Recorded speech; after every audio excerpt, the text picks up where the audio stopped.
Halo guys, kali ini gue bakal ngerangkum anime Tokyo Ghoul dalam 3 menit aja. Jadi siap-siap, gang kopi atau cemilan loh, karena ini bakal cepet dan seru banget. Kita mulai dari cowok cupu bernama Kaneki Ken. Hidupnya damai, cuma doyan baca buku, naksir cewek misterius bernama Rize. Tapi plot twist, Rize ternyata ghoul, makhluk pemakan manusia. Dan dia mau makan Kaneki. Gila. Untungnya pas Rize mau nyantap Kaneki, atap bangunan jatuh. Rize mati dan Kaneki berhasil diselamatkan. Tapi bukan jadi manusia biasa lagi, melainkan organ Rize dipindah ke tubuhnya Kaneki. Alhasil Kaneki jadi setengah manusia dan setengah ghoul. Awalnya Kaneki galau parah tuh, dia nggak mau makan manusia tapi lapar banget.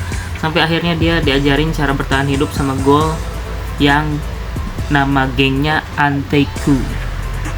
Ghoul baik yang nyamar jadi barista. Disinilah perjalanan Kaneki jadi makin dark. Mulai masuk ke arc yang brutal banget. Kaneki diculik sama Jason, ghoul psycho yang dosa nyiksa orang. Tapi di titik nadir itu Kaneki mulai bangkit. Rambut putih, kekuatan gila, dan kepribadian berubah dari anak cupu yang sad boy jadi anak yang beringas dan psikopat.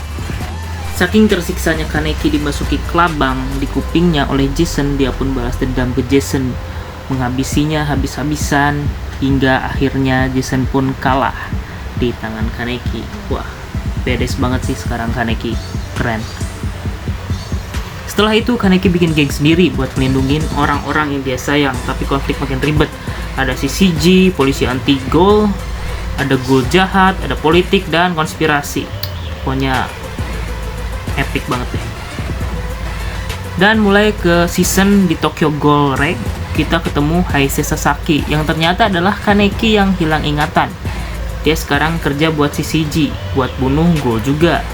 Tapi pelan-pelan ingatannya mulai balik dan dia makin galau akan identitasnya sendiri. Kayak, gue siapa nih, ghoul apa manusia?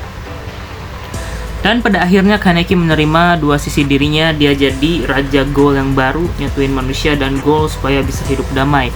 Banyak yang tumbang tentunya, banyak yang berubah, tapi akhirnya dunia yang berdarah-darah itu mulai nemu harapan. Yang berawal dari cowok cupu berhasil menjadi raja dunia gelap penuh ghoul. Perjalanan Kaneki ngajarin kita satu hal. Identitas itu bukan soal lo siapa dari awal, tapi gimana lo milih jadi siapa. BTW di akhir cerita Kaneki jadian sama Toka ya. Mereka berdua happy ending dan punya anak masing-masing. Oke.